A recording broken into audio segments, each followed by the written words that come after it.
On est en compagnie de votre spécialiste de l'informatique, Mathieu Gilbert Tremblay. Comment ça va ce matin? Ça va très bien. Écoute, Toi? ça va Oui. très bien également. De quoi est-ce qu'on va discuter dans notre chronique? Oui, bien écoute, tu te rappelles, il y a quelques semaines, on avait parlé des différents standards d'affichage au Oui. niveau des écrans.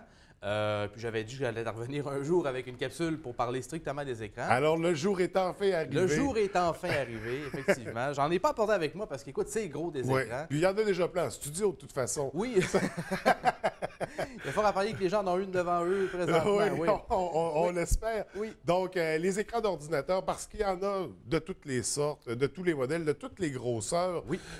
Et d'ailleurs, vous avez tous les formats possibles. Oui, oui, oui. Premièrement, quand on cherche un écran, c'est quoi les premiers critères qu'on doit établir là, pour faire un bon choix? Ben, je te dirais que c'est moins vrai de nos jours, mais il y a là quelques temps, on avait le choix entre des écrans LCD ou des écrans LED. Maintenant, Ouais. la plupart des écrans, c'est rendu LED. OK. Donc, je vous dirais, premier conseil, vite, vite, si vous avez le choix entre les deux, priorisez LED.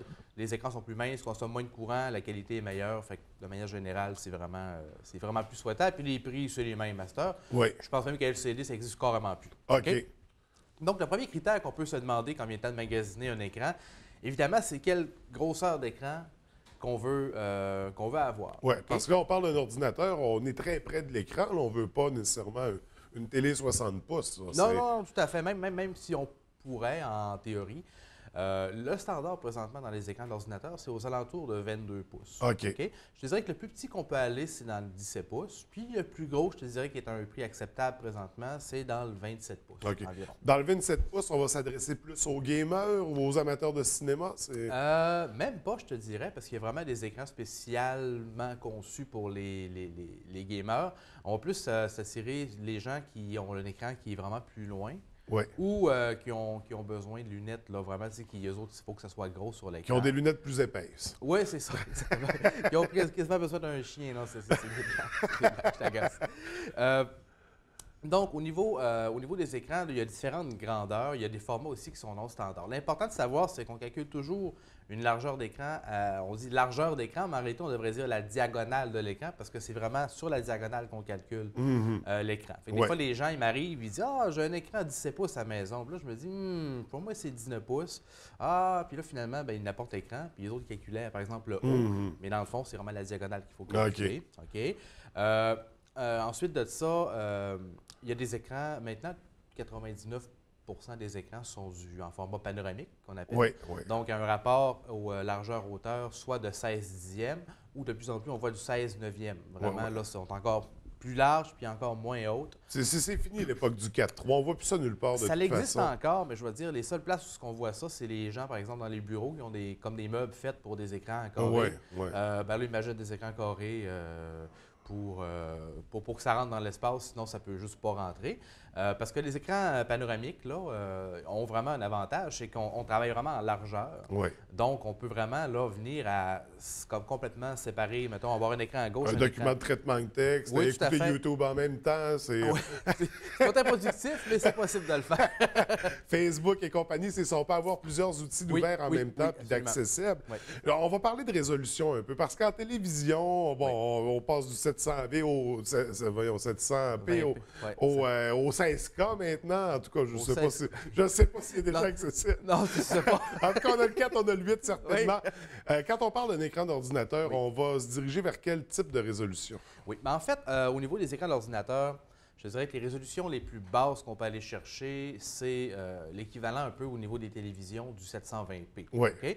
Donc, on va parler d'écran avec une résolution, par exemple, de 1366 de large par 768 pixels de haut.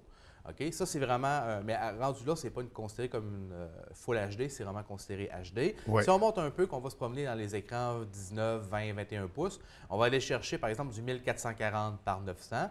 Puis quand on va atteindre le 22 en montant, là, on va être vraiment dans du Full HD, qui est le 1920 pixels de large par 1080.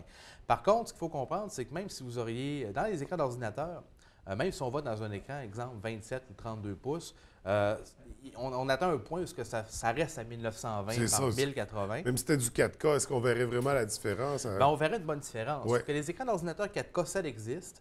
Mais là, à ce moment-là, on va tomber dans des écrans, par exemple, 32 pouces, sont beaucoup plus dispendieux, des écrans oui. à 1 000 en montant. Mais on va avoir du 4K, où on va même parler, là-dedans, on appelle plus ça Quad HD, qui n'est pas tout à fait du 4K. C'est la fameuse résolution de 1366 là, par 768 qui est doublée. Fait que c'est même pas du vrai 4K, c'est du Quad HD qu'on appelle. Mais ça donne un très, très, très bon gain quand même. L'important de savoir, c'est que passer, je te dirais, 32, 33 pouces, Full HD, ça vaut quasiment la peine de regarder plus pour du 4K, je te dirais, là, ouais, dans ces écrans-là. Mais ça prend des bonnes machines. Là. 4K, on ne peut pas jouer à des jeux en 4K avec un ordinateur à 500 ça c'est certain. Ça prend vraiment des bonnes machines là, pour le jeu. Là. Fait qu'il faut que ça soit adapté, c'est ça, à la machine à la base. Écran, est-ce que ça vient avec des fonctions? Est-ce qu'il y a des écrans avec des speakers intégrés, avec des éléments comme ça? Oui, tout à fait. En fait, je vais te faire ça très, très rapidement. Il y a des écrans avec des haut-parleurs intégrés. Il y a des écrans où est-ce qu'on branche USB. Donc, on a des hubs USB à portée de la main. Il y a possibilité aussi des écrans. À l'arrière, ils ont des trous qu'on appelle la norme VESA. OK? Donc, on peut le mettre sur des fixtures de mur. Il y a des pieds aussi pour bureau qui existent pour ces écrans-là. On n'a même pas parlé encore du taux de rafraîchissement, mais il y a des écrans qui ont un taux de rafraîchissement supérieur pour le jeu. Donc, ici, il y a vraiment un paquet de choses qu'on peut faire avec, qu'on peut regarder pour les écrans. Il y en a vraiment pour tous les besoins. Fait que pour ça, j'invite vraiment les gens là, à venir me voir en magasin. Puis ça me fait plaisir de les conseiller. Il y a vraiment là, des centaines de modèles d'écran différents. Parce qu'il y a un écran pour le travailleur, il y en a un pour le joueur, il y en a un pour l'amateur de cinéma. Il y a un type d'écran pour chaque fonction. Et il y en a qui sont plus polyvalents aussi. Et là, on va parler rapidement parce que tu nous as apporté des connecteurs. Oui. Des connecteurs, est-ce qu'on dit ça? C'est plus des adaptateurs. Dans le fond, c'est des cartes vidéo USB. Je l'ai apporté parce que c'est relativement nouveau sur le marché, puis ça permet aux gens qui ont peut-être, mettons, un portable, par exemple, ou qui ont une tour avec juste une sortie, de brancher un autre écran.